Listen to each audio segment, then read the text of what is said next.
Yo, what's up? Isa na namang A Day in a Life. Episode 6, November 9, 2024.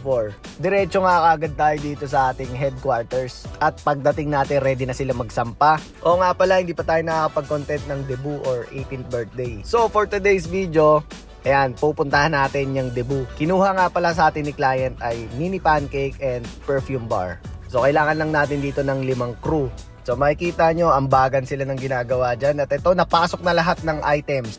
Items, parang illegal ah. Speaking of item, ayan ang good item si Kuya Roy. Si Janelle nga pala, ayan, napakamahiyain pa rin. At si Kuya Kirk, si Kuya Isaiah, tapos si Kuya Ate Berry. Medyo nalilito na rin ako kung tatawagin kong kuya o ate. So ayun na nga, Tanza lang kami pupunta pero nag-Google Map ako. First time kong gumamit ng Google Map. At paalala lang sa mga bumabiyahe, wag na wag nyo susundin pag papunta ditong Tanza galing Imus. Tingnan mo naman kung sa kami dinala, sa ilog. Pagbaba namin, may nakita kami na bulahaw na L3 kaya bumalik kami. Tapos ito, nakasalubong naman namin tong SUV na to. Pero sinabihan na namin na hindi na kaya, kuya, bumalik ka na lang. Awa naman ng Diyos, nakarating kami sa venue ng safe. Pero lintik na, nakakatakot talaga sa daanan na yun. Lalo na kapag ganyan na van pa yung dala mo, hirap umikot. So pagdating natin dito, babagad yung mga gamit natin. Siyempre mas maganda, mas maaga. Tapos ayun, tamang butingting muna tayo dito sa mirror natin. Kasi nga, ito talaga yung isa sa mga nagkakaproblema kami kasi nadudurog sa biyahe. Tapos pinanpunasan na natin kay Kuya Roy. Yan, tapos setup muna sila dyan, perfume bar, yung mini pancake. Tapos ito, pinailawan ko na sa kanila.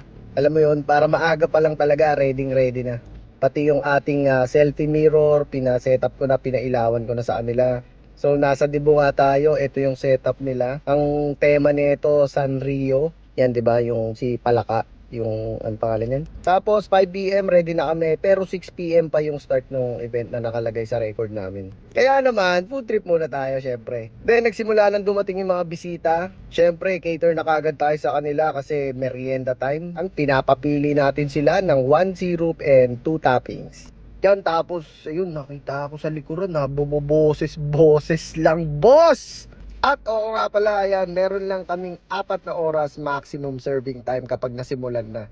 Siyempre, pictorial sa ating celebrant, pero minsan, lalo na pag wedding, talagang hindi na sila makapag-picture dito kasi sobrang busy nila. Pero itong mga crew natin, nire-request pa rin nila na makapagpa-picture si client sa aming mga food cart. Siyempre, para remembrance din sa kanila at sa amin. O, kuha na natin si Kuya Kirk, baka magtampo. Ayan, napakasipag niyang batang yan, boss. Sinasabi ko sa inyo, halos 70% ata ng crew sa Cutie Pants working student. Kaya alam niyo yun, sobrang sarap sa feeling magbigay ng trabaho. Pero syempre, wish ko lang sa kanila, sana bigyan din kami ng magandang service.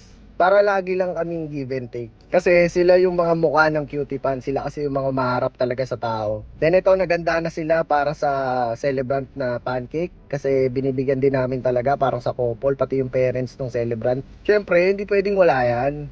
Teka, konting transition nga muna, wala na ako masabi.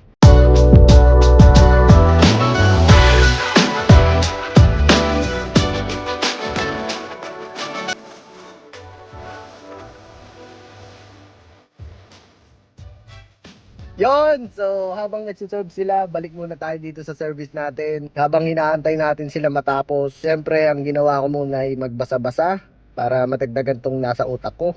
Then ito, picture taking muna tong mga friends ng celebrant sa ating selfie mirror. Sabay ito na, ligpitan na, kailangan nilang linisin yung mga pinaggamitan nila, yung food cart. Para syempre yung susunod na gagamit, ready na ulit sila.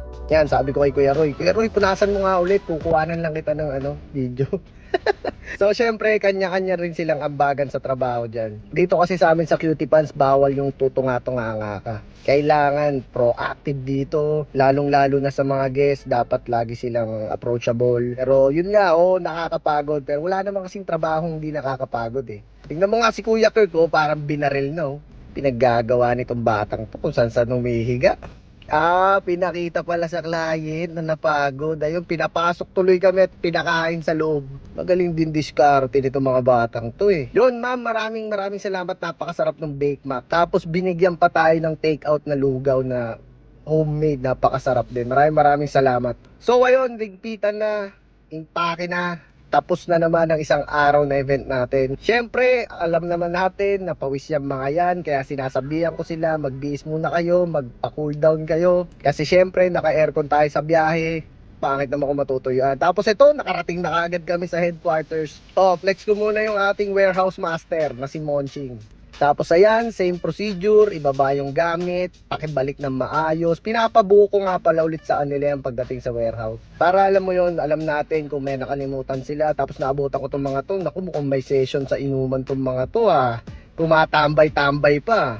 Tapos ayan, nag-hi-hi pa si Kuya Ate Moberry dito. Tapos syempre, lagi natin pinag-iingat sa mga gamit. Alam niyo yun, para tumagal. Hindi kagad masira. Kasi bayad na naman ako kay master maintenance niyan kapag may nasira. Oy, bossing! Dumadaan-daan lang.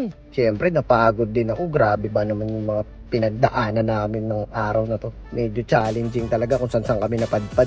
Syempre, pagkatapos ng lahat, ito, upo muna tayo sa ating upuan na ako lang ang pwedeng umupo. Tapos, ayun lang. Maraming salamat ulit sa mga nanood.